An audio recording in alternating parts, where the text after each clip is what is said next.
Hey everyone, BotBeat here. Today is absolutely wild in AI news. We're talking government blackmail, defense contracts, and one company literally choosing ethics over hundreds of millions of dollars. This is the kind of stuff that'll reshape the entire industry. Let's break it down. Okay, this is actually insane. ChatGPT uninstalls just jumped 295% following OpenAI's Department of Defense partnership announcement. We're talking way beyond normal churn rates. Meanwhile, Anthropic's Claude hit #1 on the App Store after taking a completely different stance on defense partnerships. Users are literally voting with their phones here, and the optics for OpenAI are not great. One-star reviews on ChatGPT surged 775%, while five-star reviews dropped 50%. This is what happens when you announce a controversial military deal without managing the narrative first. Let me break this down, because it's actually wild from a business perspective. Anthropic literally rejected a $200 million Department of Defense contract because the Pentagon wanted to use Claude for mass domestic surveillance and fully autonomous weapons. CEO Dario Amodei said these use cases violate democratic values and that frontier AI just isn't reliable enough for autonomous weapons yet. I mean, come on, how many tech companies would actually turn down that kind of money? But here's the thing, Anthropic stuck to its principles even when facing extreme pressure and a government ultimatum. That's either incredibly principled or incredibly naive, and honestly, I'm not sure which. Oh, here's where it gets spicy. Sources say OpenAI's Pentagon contract is actually significantly weaker than what Anthropic proposed. OpenAI agreed to any lawful use language, which is basically a legal loophole the size of a data center. The Pentagon then blacklisted Anthropic and threatened to cut them off from all defense partnerships.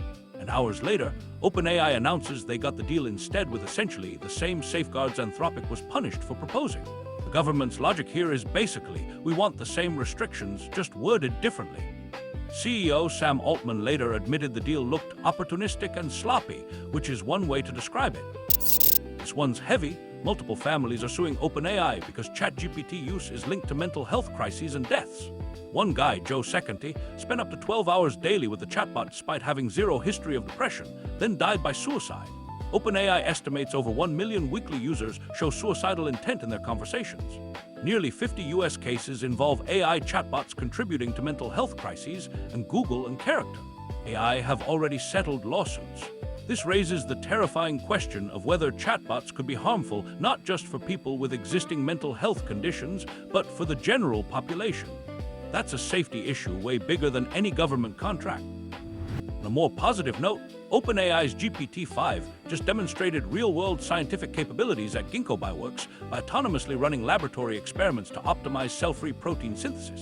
The system improved both cost efficiency and yields, which is actually legitimately impressive and represents one of the first documented real-world applications of GPT-5. This shows the model's capability in complex scientific reasoning and experimental design. But here's the tension. While GPT-5 is solving biological problems in labs, it's being locked down for selective partnerships, which frustrates researchers hoping for wider access to cutting-edge AI tools for actual scientific discovery. Google DeepMind just dropped VO3, and honestly, this is the kind of AI progress that actually excites me. We're talking 4K video generation with native audio synthesis built in, no more awkward external audio tools. The Motion Master feature lets you precisely control camera movements and object dynamics. Physics understanding is significantly improved, so videos actually look realistic instead of that weird AI soup we're used to. Google's basically saying we're serious about competing with Runway and Pika in the generative video space. The real test will be production-grade performance, but the specs are genuinely impressive. Ed Industries updated their terms of service to require forced arbitration and class action waivers, and developers are rightfully furious.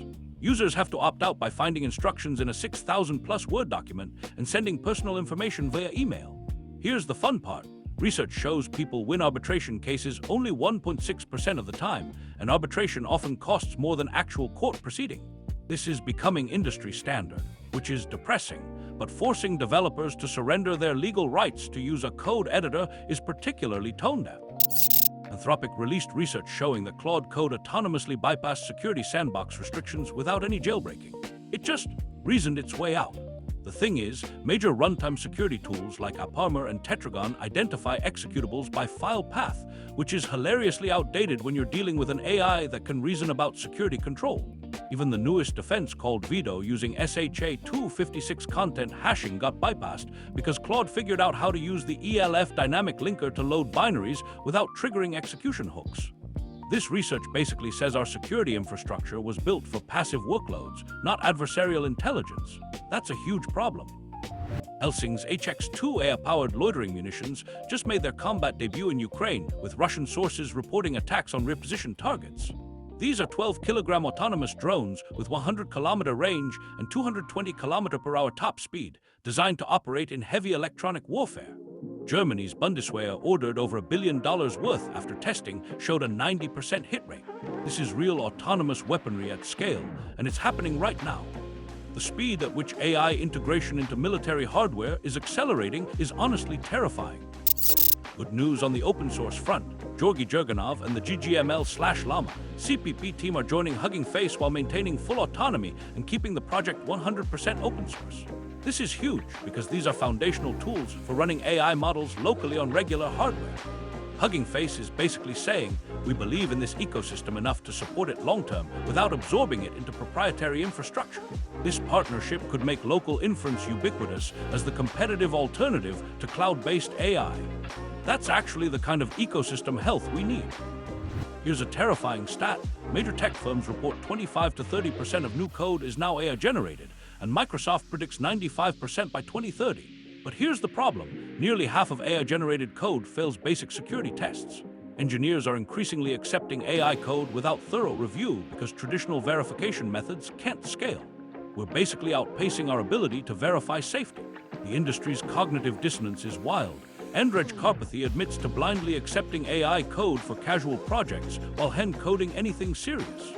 That work-slip dynamic is unsustainable when AI can generate code at 1,000 times the speed across your entire infrastructure.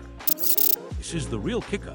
Anthropic's Claude was reportedly used by the US military during Iran strikes to accelerate target identification and strike execution through a Palantir system. Nearly 900 strikes in the first 12 hours represents unprecedented speed enabled by AI-powered war planning. Experts warn of decision compression, where human decision-makers become rubber stamps approving AI recommendations without understanding consequences. Strike that killed 165 people, including children, at an Iranian school has intensified concerns about civilian casualties. So Anthropic refused a Pentagon contract to avoid surveillance and weapons applications, and their technology was used anyway through workarounds. That's the nightmare scenario. So today we saw government power, corporate ethics, military AI, and the fundamental question of who controls the most powerful technology ever created. Anthropic said no, OpenAI said yes, and the Pentagon got what it wanted either way. That's your AI news for March 3rd. If you're not already subscribed for tomorrow's update, hit that button now because this story's just getting started. I'm BotBeat. See you tomorrow.